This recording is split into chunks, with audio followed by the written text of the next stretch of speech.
dùng một viên đan dược của Hoa Quỷ Bảo Địa để đổi lấy một người vợ, mọi người thấy có phải rất đáng không? Để cầu hôn cho anh Cốc đại ca, tôi Ngô Lão Lục sẵn sàng liều mạng. Sau đó tôi đã đưa cho anh Cốc một viên đan dược Hoa Quỷ Bảo Địa để Cốc đại ca có thể làm quà ra mắt và tới cầu hôn Hoa Mộng Từ. Nhưng sự việc không đơn giản như vậy. Rất nhanh Mã Tam Đao đã dẫn chúng tôi vào thẳng trong nhà. Chị dâu có ở nhà không? Em đến thăm chị đây. Dù sao cũng là gặp người lớn, nên ngoài Mã Tam Đao ra thì chúng tôi mấy người đều rất ngoan ngoãn. Mỗi người một vẻ giống như chim cút vậy, tôi thậm chí còn không dám thở mạnh lấy một hơi. Rất nhanh sau đó có vài nữ đệ tử bước ra, lúc nhìn thấy Mã Tam Đao họ đều rất vui mừng và cười chào hỏi ầm ĩ. Tiểu Mộng Từ có ở nhà không? Có, nhưng cô ấy đang nghỉ trưa, tôi sẽ đi thông báo với sư phụ, mọi người ở đây chờ nhé. Mã Nguyên Linh chỉ nhận nữ làm đệ tử, mỗi người ở đây đều là mỹ nữ, nói với Hoa Mộng Từ là có người thân đến gặp cô ấy. Khi câu này vừa thốt ra, mấy nữ đệ tử ấy ngay lập tức nhìn về phía chúng tôi cảm thấy bực bội. Mã Tam Đao cái tên thô lỗ này, cái gì mà người thân, sao không nói là bạn trai cho rồi, nói vậy nghe chói tai quá. Sau đó, Mã Tam Đao giống như về nhà mình, dẫn chúng tôi thẳng vào phòng khách ngồi. Sau đó Hoa Mộng Từ và Lý Tiểu Đồng cũng đều bước ra. Đại ca, sao đến mà không báo trước một tiếng? Để tôi chuẩn bị một chút, ta không phải là muốn tạo bất ngờ cho em sao? Lúc này Lý Tiểu Đồng khi thấy Ca San thì cũng nhanh chóng bước lại hỏi thăm. Ca San, dạo này cậu sao rồi? Chàng trai Ca San chỉ đáp lại một câu rồi ngay lập tức lẩn vào sau lưng chúng tôi. Thằng nhóc này khi làm sát thủ thì rất hào hứng, nhưng khi gặp con gái thì lại sợ đến mức không dám nhìn. Có lẽ cậu ta không hứng thú với Lý Tiểu Đồng. Chúng tôi đứng chờ một lúc thì lúc này một người phụ nữ trung niên bước ra. Cô ấy mặc trang phục rất lộng lẫy, nhìn là biết người của một phái lớn trong giang hồ. Tuy nhiên, theo tuổi tác thì cô ấy phải hơn 50, 60 tuổi, nhưng nếu nhìn bên ngoài thì cô ấy chỉ khoảng ngoài 30 tuổi mà thôi. Chị dâu, tôi đến thăm chị đây, dạo này chị có khỏe không? Sao đến đây mà không báo trước? Để ta có chuẩn bị tiệc rượu chứ. Mà những người này là ai vậy? Những người này đều là bạn tốt của tôi. Mới đây tôi có đi đến cái hố trời ở tỉnh Đông Bắc, suýt chút nữa thì mất mạng ở đó. Chính những người anh em này đã cứu tôi ra, nên tôi mời họ đến Tây Bắc chơi. Hoan nghênh hoan nghênh. Chị dâu, để tôi giới thiệu cho chị một chút, anh bạn này tên là Cốc Hạo Nhiên, là đệ tử của Thanh Dương chân nhân ở gần thủ đô Yến Bắc. Anh ấy là bạn với đệ tử của chị, Hoa Mộng Từ. Lần này đến đây là để đặc biệt chào hỏi và gặp mặt sư phụ của Hoa Mộng Từ, là hậu bối. Cốc Hạo Nhiên xin chào tiền bối Mã, mọi người cứ tự nhiên đi nhé. Mã Nguyên Linh vẫy tay và nói với giọng nói rất lạnh nhạt. Lúc này chúng tôi đều cảm thấy khó hiểu, vì không biết Mã Nguyên Linh rốt cuộc có ý gì, liệu bà ấy có coi thường Cốc Hạo Nhiên hay không. Sau đó tôi ra hiệu cho Cốc đại ca mang đan dược lên. Tiền bối Mã, ngoài lần gặp mặt này, hậu bối chuẩn bị một món quà nhỏ, mong tiền bối nhận cho. Đây là lòng thành của hậu bối. Mã Nguyên Linh liếc nhìn thứ trong tay Cốc đại ca, thấy bà ấy đang định nói gì đó thì tôi vội vàng tiến lên và nói: tiền bối Mã, thứ mà Cốc đại ca đang cầm là đan dược, được chiết xuất từ Hoa Quỷ Bảo Địa, ngay cả khi chỉ còn một hơi thở thì cũng có thể cứu sống mạng người. Ngoài ra, nó còn có thể nâng cao tu vi một cách đáng kể. Loại bảo vật này Cốc đại ca đây cũng phải liều mạng mới có được nó, mong tiền bối Mã nhận cho. Khi nghe tôi nói vậy, Mã Nguyên Linh hơi ngẩn ra một chút, sau đó bà liền nói: không công mà nhận thưởng là không đúng đạo lý.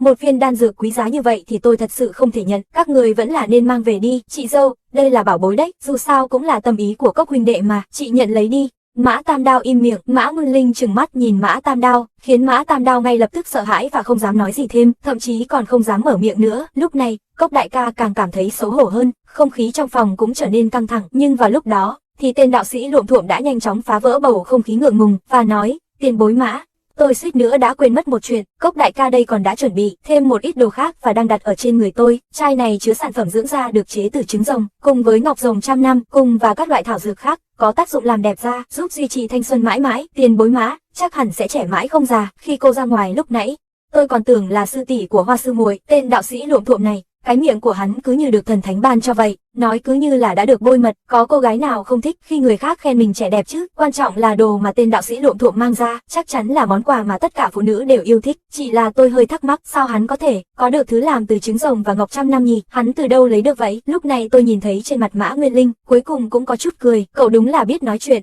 Cậu là hậu bối của môn phái nào? Mao Sơn Tông, đệ tử của Tùng Hạc chân nhân. Tôi là La Chỉ Văn, xin chào tiền bối Mã. Lúc còn ở Mao Sơn Tông, tôi đã nghe danh tiếng của Mã tiền bối, ngay cả sư phụ tôi cũng nói, trong 4 đại môn phái phong thủy của Trung Quốc thì phái Mã Âm Dương là phái độc nhất vô nhị, chỉ có tiền bối mới có thể làm rạng danh nó. Hôm nay gặp mặt, không ngờ tiền bối lại trẻ như vậy. Suýt nữa tôi đã tưởng là chị gái của Hoa sư muội. Lời khen này làm Mã Nguyên Linh vui vẻ. Nếu không phải tôi biết cậu ta lúc nào cũng tầng bốc mà không cần kịch bản thì tôi cũng suýt tin lời hắn ta mất. Sau đó, Mã Nguyên Linh nhận lấy những lọ chai từ tay tên đạo sĩ Luộm Thuộm rồi nói: các cậu thật có lòng, rót trà đi, đều là khách quý cả, lúc nãy còn không thèm để ý đến chúng ta, bây giờ chúng ta lại thành khách quý rồi à. Sau đó, Mã Tam Đao bị Mã Nguyên Linh kéo đi vào phòng để nói chuyện gia đình. Sau khi Mã Nguyên Linh đi rồi, bầu không khí trong phòng mới bớt căng thẳng. Tuy nhiên, lúc này sắc mặt của Hoa Mộng Từ có vẻ không được tốt cho lắm. Anh em, Tôi cảm thấy Mã tiền bối hình như không mấy ưa tôi, cả buổi mà bà ấy cũng không nói chuyện với tôi mấy. Giờ phải làm sao đây? Cốc đại ca, chuyện này không thể vội vã, anh đến đây là để dụ dỗ đệ tử của người ta đi mà, nếu bà ấy mà vui vẻ thì mới là chuyện lạ đấy, dù bà ấy không nói gì nhưng cũng sẽ không từ chối đâu, tôi nghĩ là chúng ta vẫn còn hy vọng, đừng quá vội vàng.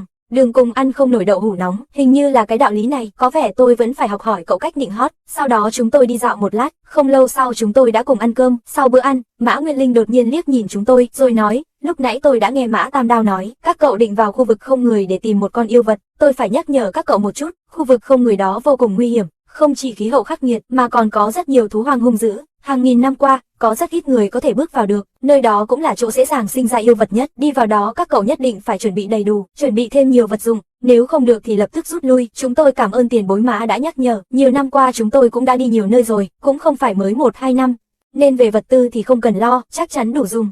Sau đó chúng tôi ngồi yên lặng một lát, Mã Tam Đao liền đứng lên và xin phép đi chuẩn bị vật tư. Trên đường đi, tôi kéo tay tên đạo sĩ luộm thuộm vào trong phòng và hỏi, này là lão Lục, cái bột từ trứng rồng và ngọc trăm năm của cậu lấy từ đâu vậy? Sao tôi không biết có cả vụ này nhỉ? Thằng nhóc này trí nhớ kém quá, đợt trước cậu vượt qua kiếp nạn mà bị sét đánh ấy. Lúc đó cậu được đưa đến tiệm thuốc của gia đình họ Tiết ở thung lũng Hồng Diệp, lúc đó, hai lão gia đã lấy ra một ít bột từ trứng rồng và ngọc trăm năm cho cậu dùng, sau này còn dư một ít nên tôi liền ngại ngùng xin lấy. Lúc đầu tôi định dùng để phòng khi bị thương mặt mũi, nhưng hôm nay gặp phải đại sự của Cốc đại ca nên tôi đành phải hy sinh một chút. Vừa lúc chúng tôi nói chuyện thì Mã Tam Đao cũng bắt đầu mua sắm vật dụng, sau đó còn bảo chúng tôi mua hết nước trong thị trấn để chuẩn bị, vì khu vực không người đó không có nước và không có gì dùng được. Khi mọi thứ đã chuẩn bị xong thì sáng hôm sau, cả nhóm chúng tôi đều trang bị đầy đủ và lái 2 chiếc xe địa hình thẳng tiến về khu vực không người mênh mông. Thực ra, xe chỉ có thể đi được một đoạn đường vì không biết sẽ gặp phải hiểm nguy gì và càng không biết liệu có thể tìm thấy con yêu vật trong truyền thuyết hay không. Trên đường đi Mã Tam Đao đã nói cho tôi biết một chút về tình hình khu vực không người. Khu vực không người này có sự chênh lệch nhiệt độ rất lớn giữa ngày và đêm, ban ngày thì khá ấm áp,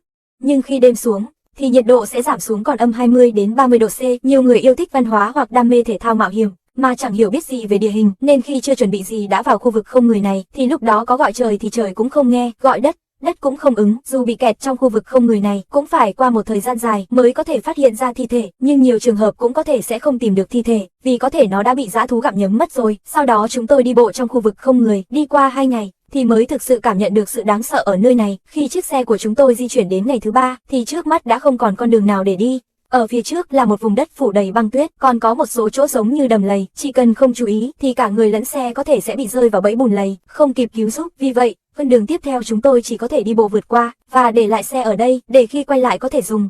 Dù sao đây là khu vực không người, chẳng ai sẽ ăn cắp xe của chúng tôi.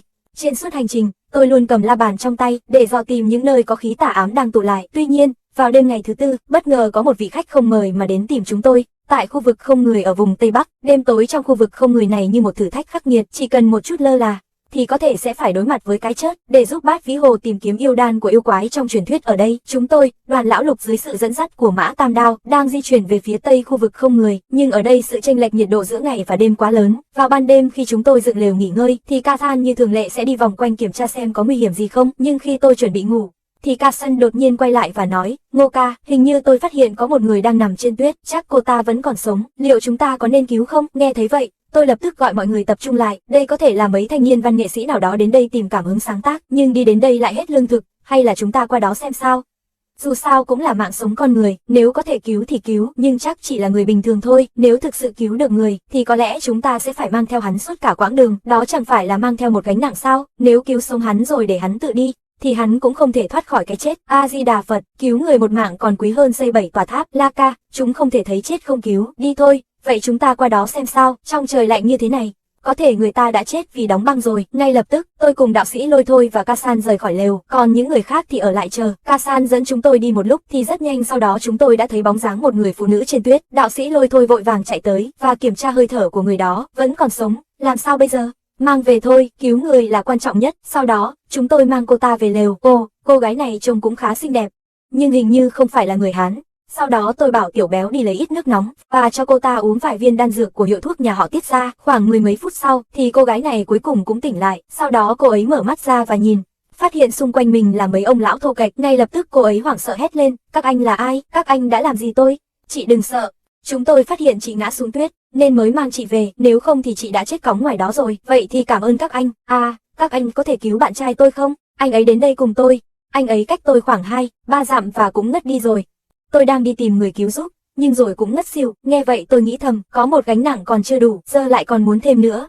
Chúng tôi còn có việc của mình phải làm, không thể mang theo hai người bình thường được. Tuy nhiên sau đó chúng tôi nhìn nhau một cái, đạo sĩ Lôi Thôi liền nói, thôi, đi cứu anh ta đi, nhưng chị có biết lái xe không? Tôi không biết, nhưng bạn trai tôi biết. Biết lái xe thì tốt rồi, vậy thì chúng ta có thể chỉ vị trí của chiếc xe off-road cho họ, và để cho họ rời đi ngay, nếu không thì mang theo hai người bình thường mà tìm yêu quái, thì sẽ rất khó. Sau đó chúng tôi ba người tiếp tục đi về hướng cô gái chỉ, nhưng đi được 5-6 dặm mà vẫn không thấy bóng dáng ai. Sau đó, tôi liền thả Mỹ Linh ra để thử tìm hiểu tình hình. Sao vậy, Ngô lão lục, liệu chúng ta có đi sai hướng không? Chuyện này không thể nào. Từ nãy đến giờ tôi vẫn cầm la bàn mà. Khi đang nói chuyện, thì bỗng có hai tiếng nổ làm tôi giật mình, vừa quay lại thì tôi thấy tiếng nổ phát ra từ hướng mà chúng tôi đã cắm trại, ở đó đang bùng cháy sáng rực một vùng trời. Chết tiệt, cô gái kia có vấn đề rồi, nhanh chóng quay lại đó xem, mọi người ở đó đang gặp nguy hiểm. Nói xong, Kasan liền ngay lập tức vọt đi về hướng căn cứ, tôi và đạo sĩ Lôi Thôi cũng lập tức chạy theo. Tôi lập tức sử dụng thần tiêu cửu lý để chạy cho nhanh, nhưng khi tôi và đạo sĩ Lôi Thôi quay lại, thì lại thấy Cốc đại ca và Tiểu Béo vẫn ổn. Hơn nữa còn không có gì bất ngờ xảy ra, chỉ thấy họ đều bước ra khỏi lều và hướng về hai chiếc xe đang đỗ không xa. Có điều kỳ lạ là hai chiếc xe tải mà chúng tôi đã lái trước đó đã bốc cháy. Anh em, chuyện này là sao vậy? Ai đã đốt xe của chúng ta? Chắc chắn là người phụ nữ tên Lý Thần Vi đó, chắc chắn là do cô ta làm đấy. Rốt cuộc chuyện gì đã xảy ra? Sau khi các anh đi rồi, chúng tôi mấy người mới trò chuyện với người phụ nữ mà các anh dẫn tới. Cô ta nói tên là Lý Thần Vi và sắp kết hôn với bạn trai. Chúng tôi nói chuyện không lâu thì cô ta bảo muốn ra ngoài một chút, rồi cô ấy tự đi ra ngoài. Một cô gái đi vệ sinh nên chúng tôi cũng không tiện đi theo. Cô ta vừa rời đi được một lúc thì chúng tôi nghe thấy hai tiếng nổ, ra ngoài thì không thấy cô gái đâu nữa. Việc này chắc chắn là do cô ta làm, chắc là cô ta chưa đi xa đâu. Tôi sẽ đuổi theo cô ta.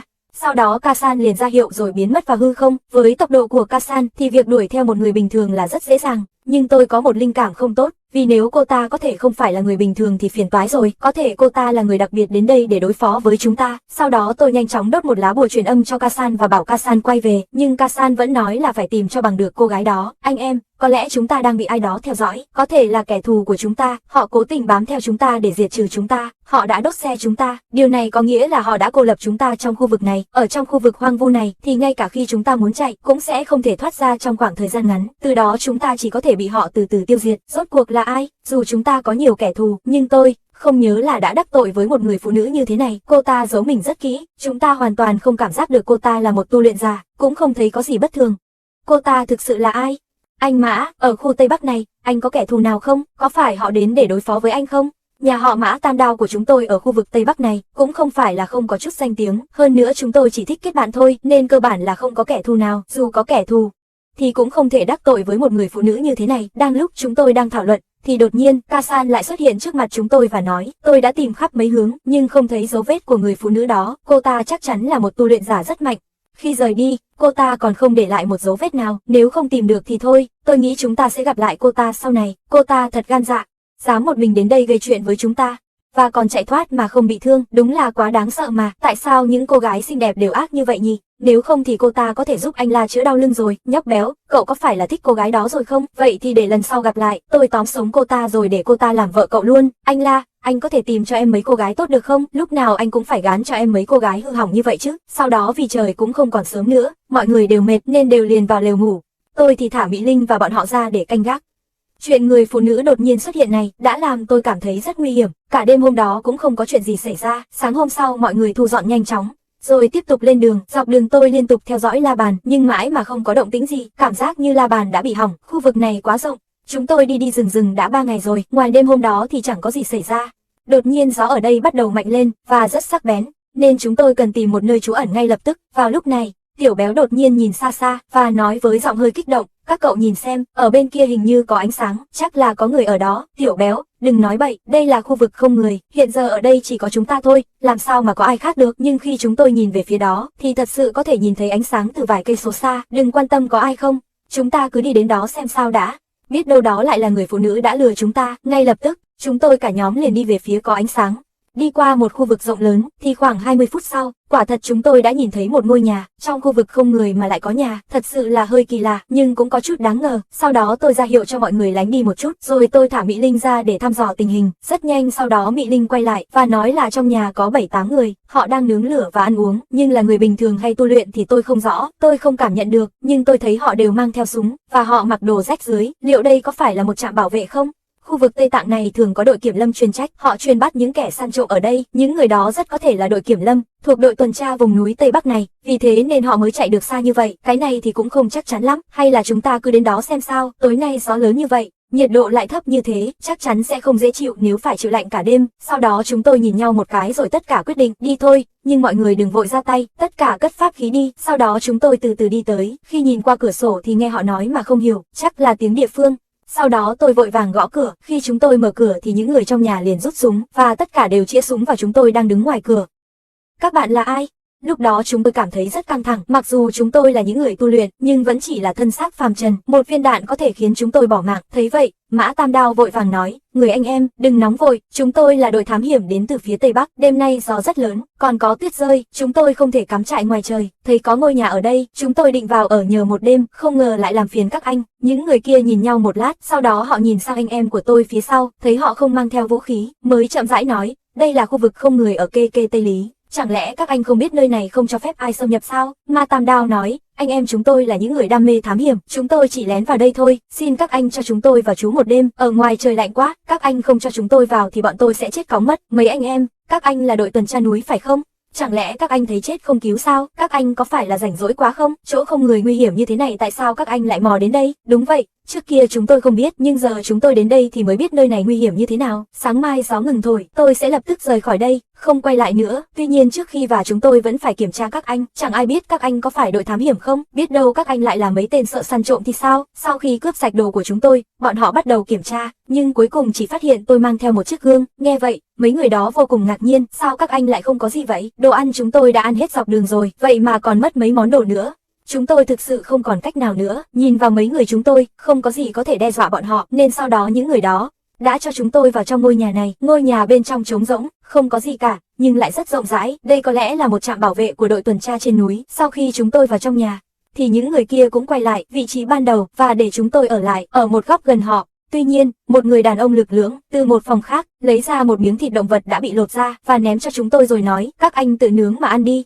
Đây là phần thịt còn lại từ một nhóm thợ săn trộm vừa mới đến. Sau khi đưa thịt cừu cho chúng tôi, những người đó lại tụ tập với nhau và bắt đầu trò chuyện. Những lời họ nói là tiếng địa phương nên chúng tôi không hiểu. Lúc đó, Ca San đến gần tôi và thì thầm, Ngô ca, nhóm người này không ổn, ám khí trên người họ rất nặng. Hơn nữa, tôi còn ngửi thấy trong nhà có một mùi máu rất nồng, liệu có phải là mùi máu từ những con vật không? Máu người và máu động vật, tôi vẫn có thể phân biệt được, đừng nghi ngờ chuyên môn của tôi. Ôi trời! Tôi suýt nữa quên mất chuyên môn của Ca San, chuyên môn của anh ấy là một sát thủ, họ chắc chắn đã ẩn giấu khí tức. Khi chúng tôi vào cửa và họ chĩa súng vào chúng tôi nhận ra tư thế cầm súng của họ hoàn toàn sai, họ không phải là người biết dùng súng. Nói như vậy, nhóm người này có thể sẽ ra tay khi chúng tôi ngủ, chắc chắn là thịt này có vấn đề, bảo mọi người đừng ăn, chỉ cần làm như đang ăn là được. Sau đó, chúng tôi lén lút truyền tin cho nhau, và chúng tôi ăn thịt quay lưng lại với họ. Trong khi đó, tôi phát hiện họ cứ lén lút nhìn chúng tôi ăn thịt, rõ ràng là chúng tôi đã đoán đúng. Sau đó chúng tôi giả vờ ăn xong và ngủ ngay. Tiểu Béo còn ngáy khò khò, thấy chúng tôi đều ngủ say. Tôi nheo mắt và nhận thấy mấy người đó cầm dao tiến lại, một người liền vung dao chém về phía cổ tôi. Ngay lập tức, con dao trong tay tôi bay ra, người vừa chém tôi lập tức nổ tung thành khí. Cùng lúc đó,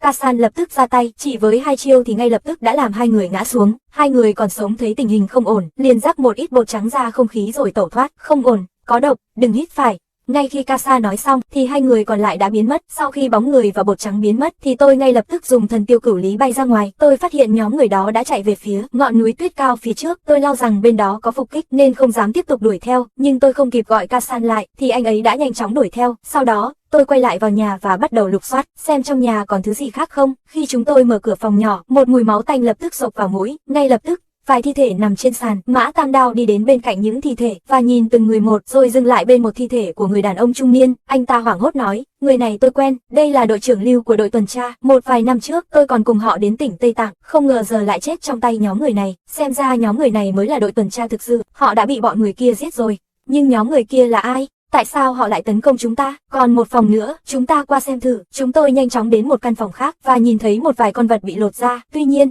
ở sâu trong phòng, còn có một người bị trói chặt, miệng bị nhét một miếng vải rách, chính là Lý Thần Vĩ mà chúng tôi đã cứu trước đó. Chúng tôi cũng rất hoang mang, vì đây chính là người đã đốt xe địa hình của chúng ta. Khi chúng tôi lấy miếng vải trong miệng cô ta ra, rồi lạnh lùng hỏi, xe của chúng tôi là do chính cô đốt đúng không? Tại sao tôi phải đốt xe các người? Lúc đó tôi đi vệ sinh, vừa quay lại thì có người từ phía sau ôm chặt tôi, rồi bịt miệng tôi. và đánh ngất tôi. Khi tôi tỉnh lại thì tôi đã đến nơi này, mọi chuyện dường như trở nên mờ mịt hơn, nhưng tôi cũng không thể hoàn toàn tin tưởng người phụ nữ này, cứ tiếp tục bịa đi. Tôi thấy cô và bọn họ là một nhóm. Đừng nghĩ rằng vì cô là phụ nữ mà tôi không dám ra tay, phụ nữ càng xinh đẹp càng nguy hiểm. Thấy vậy, tôi lập tức bắt mạch của cô ấy, nếu cô ấy là một người tu hành, không có chút tu vi nào.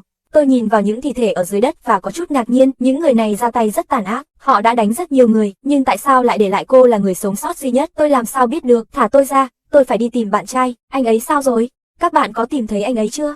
Chúng tôi có đi đến nơi mà cô nói không? Nhưng không tìm thấy, tôi thấy cô chẳng có bạn trai nào đâu. Nghe vậy, người phụ nữ lập tức òa khóc.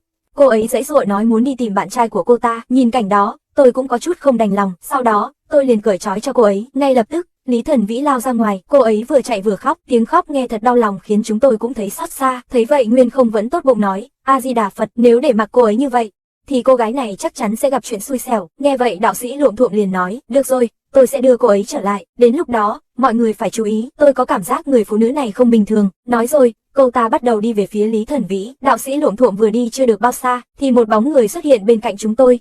Đó là Ca Than, anh ta cầm theo một cái đầu người quay lại, còn một người nữa đã chạy về phía núi tuyết. Tôi sợ có mai phục nên đã quay lại. Nhưng ngay khi chúng tôi đang nói chuyện, thì đột nhiên đạo sĩ Luộm Thuộm thét lên một tiếng thảm thiết. Khi chúng tôi lập tức nhìn về phía đó, thì lúc này, Lý Thần Vĩ đã bất ngờ đánh ngất đạo sĩ Luộm Thuộm. Thấy vậy, tôi lập tức sử dụng thần tiêu cửu lý để đuổi theo, nhưng chỉ trong nháy mắt, người phụ nữ đó nắm lấy đạo sĩ Luộm Thuộm rồi biến mất cách đó vài trăm mét. Quá tuyệt vời, đúng là một pháp môn di chuyển thần kỳ. Cô ấy có thể thu nhỏ khoảng cách chỉ trong chớp mắt. Quả nhiên, người phụ nữ này đã che giấu khí tức của mình. Sau đó, chúng tôi nghe thấy tiếng cười đắc ý của cô ấy, nhưng khoảng cách giữa tôi và cô ấy ngày càng xa. Chẳng mấy chốc, cô ấy đã biến mất khỏi tầm mắt tôi, và thật ngạc nhiên, Ca San cũng không đuổi kịp.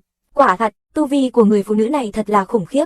Cô ấy trông chỉ mới 20 mấy tuổi, mà tu vi lại cao hơn tôi rất nhiều. Tôi không thể nào tìm ra được mạch tu hành của cô ấy. Lúc này, chị Lãng và những người khác cũng đuổi theo kịp. Vừa rồi là chuyện gì vậy? Sao người phụ nữ đó lại bắt được anh em Tiểu La? Cô ấy diễn rất xuất sắc. Cô ta đã thành công lừa được tất cả chúng ta. Thế lực đứng cô ta chắc chắn không đơn giản. Mọi người đừng lo lắng. Chúng ta phải giữ bình tĩnh mọi lúc.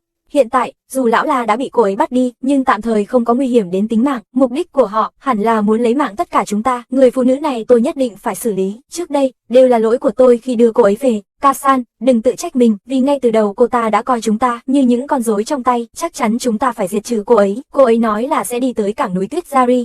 Chắc chắn nơi đó có mai phục, nhưng trước hết, chúng ta cần chuẩn bị kỹ càng, sau đó cùng nhau đi xử lý cô ta. Người phụ nữ tên Lý Thần Vĩ này thật thần bí, tinh danh vô cùng, vẻ ngông nghịch của cô ấy thật sự vượt xa cả tôi và đạo sĩ Lôi Thôi cộng lại. Điều quan trọng là tu vi của cô ấy rất cao, rõ ràng vượt xa tôi cảm thấy mình đã là đệ tử xuất sắc nhất trong thế hệ trẻ, nhưng cô gái này đã cho tôi thấy rằng trên đời này luôn có người tài giỏi hơn, người ngoài thì có người. Cậu dùng đôi mắt tuệ minh của mình xem thử, tình hình trên núi thế nào, có bao nhiêu người mai phục chúng ta. Ngay lập tức, trên người Nguyên Không tỏa ra một lớp ánh sáng Phật mờ ảo. 2-3 phút sau, Nguyên Không mở mắt, với vẻ mặt hơi thất vọng, cậu ta nói với chúng tôi, không thấy gì cả. Toàn bộ ngọn núi như bị ám bởi một lớp sương mù, giống như bị phủ một lớp vải trắng. Mờ mịt không rõ, chắc chắn có cao thủ đã lập pháp trận che mắt ở đây. Lời của Nguyên Không khiến chúng tôi ai nấy đều cảm thấy lo lắng. Tôi đã chuẩn bị tinh thần cho tình huống xấu nhất, dù có phải hy sinh mạng sống suốt 2-3 tiếng đồng hồ, nhưng vẫn không thấy bóng dáng Lý Thần Vĩ đâu. Cô gái này thật không đơn giản. Khi leo núi, chúng tôi đã mệt mỏi không chịu nổi, đến khi chúng tôi lên đến giữa núi, tôi hô lớn xung quanh, Lý Thần Vĩ, ra đây đi. Tôi gần như muốn hét lên, ở đâu rồi, nhưng trên núi tuyết vẫn không có phản ứng gì. Vừa lạnh vừa khó chịu, chúng tôi vừa phải di chuyển, vừa phải cảnh giác cao độ với sự tấn công bất ngờ của cô ta. Đây chính là sự tra tấn cả về thể xác lẫn tinh thần. Sau đó, chúng tôi tiếp tục đi một quãng nữa. Ca San lúc này vội vàng nhắc nhở mọi người chú ý, có người ở gần đây. Thấy vậy, chúng tôi lập tức chuẩn bị chiến đấu. Chúc mừng sinh nhật, chúng tôi đến rồi đây. Lý Thần Vi cô đang ở đâu? Ra đây ngay đi. Sau khi tôi hét lên câu này không lâu, thì từ phía bên núi, một vài người lén lút bước ra. Tôi nhìn kỹ, thì thấy đây chính là những người đã giả làm đội tuần tra núi lúc trước. Mỗi người đều cầm một con dao trong tay, rồi họ từ từ tiến lại gần chúng tôi. Trong khi đó, lão La đang bị trói ở phía sau, ở đó còn có khoảng 10 mấy người ở đó nữa. Sau đó, một người từ đó chậm rãi xuất hiện. Các người lại dám đến đây? Các người thật sự có can đảm đến đây sao? Không sợ chết à? Tôi không quan tâm đến lời nói của cô ta, chỉ vội vã quay sang hỏi vị đạo sĩ Lôi Thôi, lão La, cậu không sao chứ? Không sao, cô Lý đưa tôi lên núi này. Mục đích là để bắt tôi làm người đàn ông cho đêm tân hôn của cô ấy, nói là tối nay sẽ vào phòng tân hôn, may mà các anh đến kịp cũng để uống rượu mừng của chúng tôi. Cái tên đạo sĩ hôi thối này, mặt mũi xấu xí, mà còn nghĩ đến những chuyện viển vông, dù tôi có mù đi chăng nữa, cũng sẽ không nhìn chúng anh đâu. Ái chà, cô sao lại nói như vậy, người xấu thì ít có ai ngó ngàng, chuyện này thì chẳng có gì lạ, có ai mà lại chê người đàn ông xấu chứ. Để xem ngươi còn dám nói bậy nữa không. Cô gái này thật độc ác và tàn nhẫn, nói là làm thật cũng không phải không thể. Tôi vội vàng nói lớn, họ Lý kia, người chúng tôi đều đã đến đây rồi, đừng phí thời gian nữa, nói đi các người rốt cuộc muốn gì, tại sao lại muốn đối phó chúng tôi, câu hỏi này hay đấy, xem ra kẻ thù của các người nhiều quá. Nên đến mức không nhớ nổi nữa à, để các người biết rõ mình đã đắc tội với ai rồi chết cũng chưa muộn. Vừa nói Lý Thần Vĩ chỉ tay về phía sau, các vị, nhìn xem các người có nhận ra mấy người đó không? Chúng tôi ngay lập tức nhìn về phía bên trái, toàn thân tôi lập tức run lên. Đó chẳng phải là 3 trong số 5 đại tôn giả mà chúng tôi đã tiêu diệt ở hố trời sao? Bây giờ chỉ còn lại 2 người này. Tôi ngạc nhiên hỏi, các người thuộc Bái Hỏa giáo sao? Nói nhảm, ở vùng Tây Bắc này, đó là địa bàn của Bái Hỏa giáo chúng ta. Các người đến từ xa, chúng ta đương nhiên phải tiếp đón chu đáo, nhân tiện thay 3 vị chú của ta báo thù rửa hận.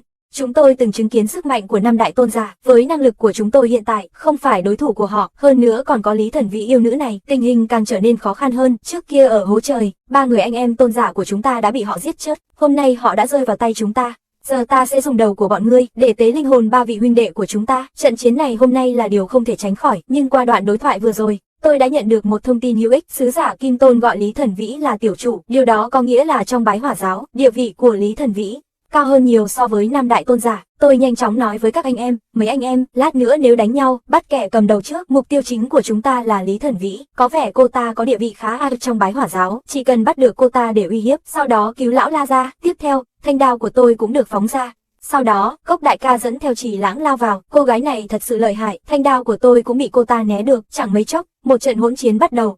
Ngay sau đó, tôi lập tức thả các quỷ vật trong Thiên Cương ấn ra, ban đêm chính là lãnh địa của tôi. Tiếp theo, tôi lại thả thần thú tấn công, công phu phun ra một quả cầu nước, đánh bay những người đang trói, đạo sĩ Lôi Thôi. Sau đó tôi cùng Ca San, chúng tôi sẽ cùng nhau bắt Lý Thần Vĩ. Cốc đại ca và Nguyên Không sẽ đối phó với Thủy Tôn giả, Tiểu Béo và Chỉ Lãng sẽ đối phó với Kim Tôn giả. Tiểu Béo từng ăn quả ma nham nên tu vi đã tăng tiến không ít, có thể đối phó với cô ta. Cậu ta sẽ ra tay đối phó với Lý Thần Vĩ, cậu ta quá buồn bã. Nhân cơ hội này, tôi lập tức thi triển thần tiêu cửu lý và đánh ra một đợt đinh gỗ đào để chặn lại bọn người mặc đồ đen, sau đó nhanh chóng cắt đứt sợi dây chói tiên trên người đạo sĩ Lôi Thôi. Ngay sau đó, một cơn gió mạnh ập đến, tôi và đạo sĩ Lôi Thôi bị trúng một đòn khá mạnh, lập tức bay ngược ra ngoài. Khi tôi đứng dậy nhìn, thì ra là sứ giả Kim Tôn, may mà Chị Lang đã dùng cửu kiếm hợp nhất để ngăn cản hắn. Thần thú công phu liên tục lao vào kẻ địch rồi giống lên một tiếng gầm như rồng. Lão Lục, chúng ta chỉ cần giải quyết Lý Thần Vĩ, trước mặt con yêu nữ đó, chúng ta không được nương tay nữa. Nếu không tất cả sẽ chết, nếu hai chúng ta kết hợp thì có lẽ có thể thắng ta. Vậy thì cùng làm thôi. Nói xong, chúng tôi lao về phía Lý Thần Vĩ. Nhưng cuối cùng lại bị những kẻ khác lại liên tục tấn công, dù sao thì người của Bái Hỏa giáo cũng khá đông. Nhìn thấy vậy, tôi lập tức đánh ra 1000 mũi tên băng của Hàn Băng Cửu Kiếm, lập tức tạo ra hơn 10 tấm ván gỗ nhỏ, chặn lại một phần, đánh bại nhóm người đó, rồi tiếp tục chiến đấu. Ca San hiện đang đánh với Lý Thần Vĩ, ngay cả Ca San cũng không thể dễ dàng hạ gục cô ta. Lão Lục, cô gái này không đơn giản đâu. Một lát nữa chúng ta sẽ xử lý cô ta, cho cô ta ăn 8 viên cửu chuyển hoàn cốt đan, để cô ta thử cảm giác sinh 8 đứa trẻ cùng lúc. Không phải cậu vừa gọi cô ta là vợ sao? Nếu bắt sống cô ta, cậu và cô ta có thể vào động phòng ngay lập tức để cô ta sinh 8 đứa con cho cậu luôn. Cũng không phải không được. Cô gái này tuy ác độc, nhưng cũng khá xinh đẹp. Nói xong, chúng tôi cùng nhau tấn công. Khi chuẩn bị tiếp cận hắn, thì Lý Thần Vĩ nhanh chóng cảm nhận được sự có mặt của chúng tôi. Hắn lập tức vung dao cong trong tay, đánh chúng tôi mấy lần liên tiếp. Nhưng rất nhanh, dao lại trở về tay hắn có vẻ cảm thấy không thể đối phó với chúng tôi 3 người, bỗng dưng hắn lùi lại, rồi nhanh chóng trốn lên phía trên. Ca San liếc nhìn về phía cô gái nhỏ, rồi lập tức đuổi theo. Thấy vậy, tôi vội vàng gọi Ca San, đừng đuổi theo nữa, cô nàng yêu quái nhỏ giao cho tôi và lão La, cậu đi lo cho những người khác đi, cô nàng yêu quái nhỏ rất mạnh đấy, hai người có đối phó được không? Nói xong, tôi liền dẫn theo đạo sĩ Lôi Thôi tiếp tục đi sâu vào trong, chạy theo hướng cô ta. Cô nàng yêu quái nhỏ tuy dùng thuật thuấn di, nhưng vẫn sẽ để lại dấu vết bàn chân, hơn nữa trên núi chỉ có một con đường, cô ta chỉ có thể trốn vào trong. Tôi còn thả Mỹ Linh ra để cảm ứng, nó rất nhạy cảm với khí tức của người sống. Mặc dù tu vi của ta vượt trội hơn so với tôi và đạo sĩ Lôi Thôi, nhưng nếu tôi và đạo sĩ Lôi Thôi cùng nhau, thì cô ta chưa chắc là đối thủ của chúng tôi. Tôi không tin là với 800 cái mưu hèn kế bẩn của cô ta, lại có thể sánh với 16 triệu mưu lược thủ đoạn của đoàn lão Lục chúng tôi. Sau đó tôi và đạo sĩ Lôi Thôi tiếp tục đuổi theo thêm 10 mấy phút nữa. Đột nhiên, trong đầu tôi bỗng vang lên tiếng nói của Mị Linh, tôi phát hiện ra cô ta rồi, cô ta đang ở trong một động núi phía tây bắc.